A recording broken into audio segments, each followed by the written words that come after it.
மகிழ்வோடு ஆண்டவரது இல்லத்திற்கு போவோம்.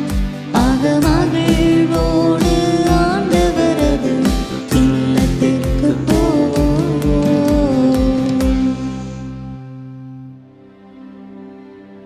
ஆண்டவரது இல்லத்திற்கு போவோம் என்ற அழைப்பை நான் கேட்டபோது மகிழ்ந்தே.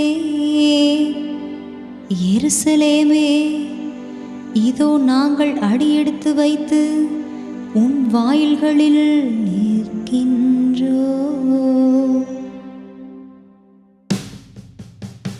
மகிழ்வோடு ஆண்டவரது இல்லத்திற்கு போவோம். மகிழ்வோடு ஆண்டவரது இல்லத்திற்கு போவோம்.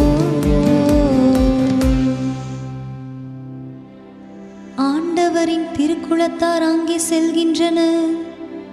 இஸ்ரேல் மக்களுக்கு இட்ட கட்டளைகளுக்கிணங்க ஆண்டவரது பெயருக்கு அவர்கள் நன்றி செலுத்த செல்வார்கள்.